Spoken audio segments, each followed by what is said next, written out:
اعوذ باللہ من الشیطان الرجیم بسم اللہ الرحمن الرحیم تنزیل الکتاب من اللہ العزیز الحکیم انا انزلنا الیک الکتاب بالحق فاعبد اللہ مخلصا لہ الدین الا للہ الدین الخالص والذین اتخذوا من دونه اولیاء ما نعبدهم إلا ليقربونا إلى الله زلفى إن الله يحكم بينهم فيما هم فيه يختلفون إن الله لا يهدي من هو كاذب كفار۔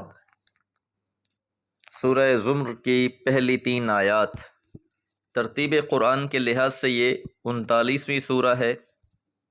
8 رکوع 75 آیات پر مشتمل ہے۔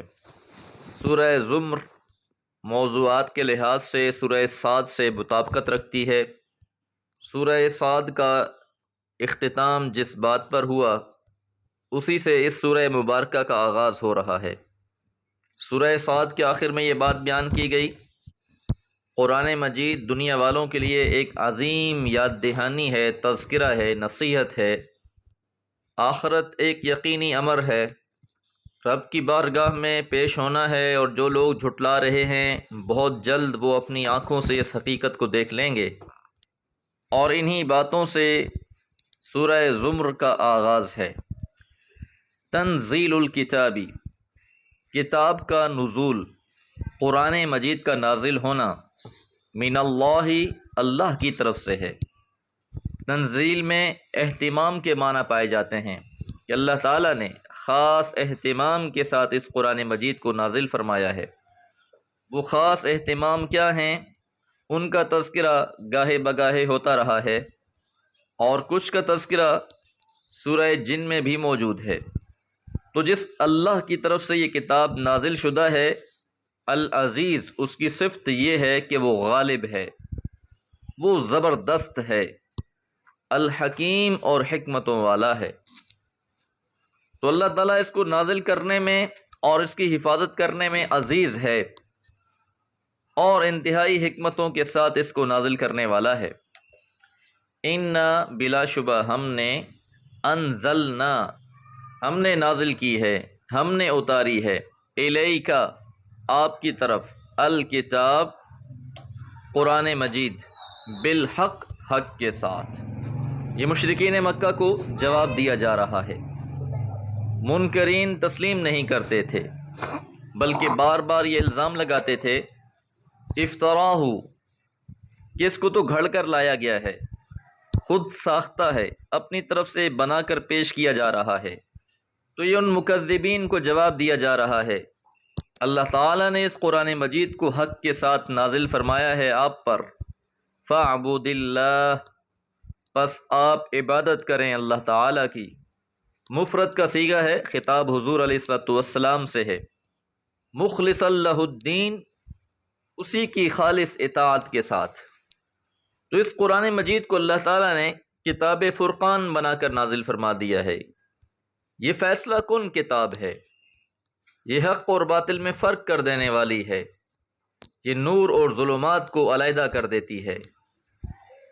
بس حکم یہی ہے کہ اللہ کی بندگی کرنی ہے، اطاعت بھی خالص اللہ ہی کی ہے۔ اعلیٰ، آگاہ رہو، یاد رکھو، للہ، اللہ ہی کے لیے، الدین الخالص، خالص اطاعت ہے، اس کی اطاعت اور بندگی میں کوئی شریک نہیں ہے۔ جس کام کو اللہ تعالیٰ نے کرنے کا حکم دے دیا ہے اسے کرو، جس کام سے روک دیا ہے اس سے رک جاؤ، یہی دین خالص ہے۔ اطیعوا اللہ و اطیعوا الرسول، اللہ کی اطاعت کرنی ہے، رسول کی اطاعت کرنی ہے، اور رسول کی اطاعت بھی در حقیقت اللہ ہی کی اطاعت ہے، کیونکہ اللہ کے حکم سے ہی رسول کی اطاعت کی جاتی ہے۔ دین کو خالص رکھنا ہے، کسی قسم کی کوئی ملاوٹ نہیں کرنی، اس میں من چاہی عبادتیں اور ریاضتیں قبول نہیں ہوں گی، بلکہ جو نازل کر دیا گیا ہے اس کے پابند ہیں، جو اس کی پابندی کرے گا وہی کامیاب ہوگا۔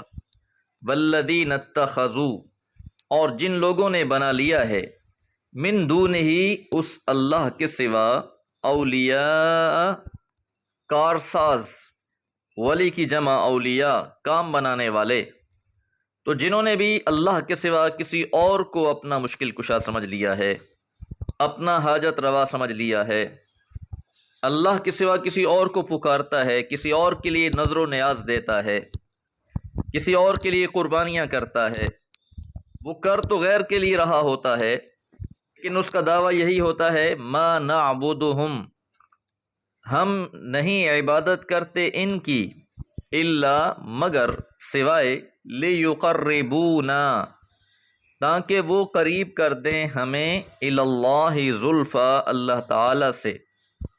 مشرکین مکہ نے 360 بت بنا کر رکھے تھے، ہر قبیلے کے بت الگ الگ تھے، یہ ان کی پرستش کرتے، عبادت کرتے، ان کے لیے جانور ذبح کیے جاتے، اللہ کو بھی مانتے، ساتھ ان کی رضا بھی مقصود رکھتے۔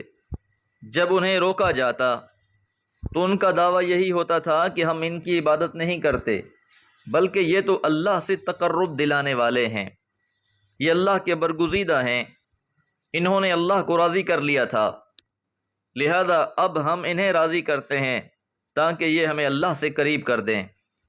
یہ مشرکین مکہ کا عقیدہ تھا، اور آج برِ صغیر میں بہت سے مسلمان شیطان کے سی دھوکے میں مبتلا ہو گئے ہیں، غیر اللہ کو پکارتے بھی ہیں، ان کی منتیں بھی مانتے ہیں، ان کے نام پر دیگیں بھی پکوائی جاتی ہیں، اور نظریہ یہ دیا جاتا ہے یہ اللہ کے مقرب لوگ تھے، ہم نے انہیں وسیلہ بنا رکھا ہے، یہ اللہ تک ہمیں پہنچانے والے ہیں، روز قیامت اللہ سے بخشوانے والے ہیں، اور پھر خود ساختہ بہت سے قصے اور کہانیاں بنا کر پیش کر دیے جاتی ہیں۔ تو یاد رہے دین خالص اللہ اس کے رسول کے لیے ہے، عبادت اور بندگی صرف اللہ وحدہ لا شریک کی ہوگی، جس طرح حضور علیہ الصلوۃ والسلام سے یہ اعلان کروایا گیا، قل ان صلاتی، کہہ دیجئے کہ میری نماز، ونسکی، میری قربانی، ومحیای، میرا جینا، ومماتی، اور میرا مرنا، للہ رب العالمین، اللہ کے لیے ہے جو سارے جہاں کا رب ہے۔ تو اللہ فرما رہے ہیں ان اللہ، بلا شبہ اللہ تعالی، یحکم بینہم، فیصلہ کر دے گا ان کے درمیان، فی ما ہم فیہ یختلفون، اس میں جس میں یہ اختلاف کر رہے ہیں۔ اور یہ فیصلہ کیا ہے؟ یاد رہے کہ 3 قسم کی چیزوں کو پوجا جاتا رہا ہے، ایک وہ نیک صالحین اللہ کے اولیاء بندے، تو ان کے بارے میں تو قرآن کا فیصلہ یہ ہے کہ یہ روز قیامت ایسے لوگوں سے جو ان کی پرستش کرتے ہیں، پوجتے ہیں، ان کو پکارتے ہیں، ان سے برات کا اظہار کر دیں گے، قطع تعلقی کا اظہار کر دیں گے، جس طرح سورہ بقرہ میں یہ بات ارشاد فرمائی گئی۔ دوسرے وہ ہیں جو خیالی ہیں، بت ہیں، مجسمے ہیں، جن کے پیچھے کوئی حقیقت نہیں ہے، واہمہ ہے، تو ایسے بتوں کو ان کے ساتھ ہی اٹھا کر جہنم میں پھینک دیا جائے گا۔ تیسرے فرشتوں کے بارے میں ان کا یہ عقیدہ تھا، تو اس کی بھی وضاحت بارہا کر دی گئی، فرشتوں سے بھی یہ اعلان کروا دیا گیا کہ ہم بھی اللہ کی مخلوق ہیں، اسی کی بندگی کرتے ہیں، ہماری بھی مجال نہیں کہ اللہ کے حکم سے ذرہ بھی روگردانی کر سکیں۔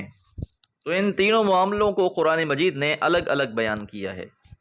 ان اللہ، بلا شبہ اللہ تعالی، لا یہدی، ہدایت نہیں دیتے، من ہوا کاذب، جو بھی جھوٹا ہو، کفار اور ناشکرہ ہو۔ تو جھوٹے اور ناشکرے بندے کے لیے ہدایت و رہنمائی نہیں ہے۔ جو انسان سچا ہے، سچ کا طالب ہے، حق کا متلاشی ہے، وہی شخص ہدایت پاتا ہے۔ دعا ہے اللہ تعالی نور قرآن سے ہمارے دل و دماغ کو روشن فرمائے۔ وما علیہ الا البلاغ۔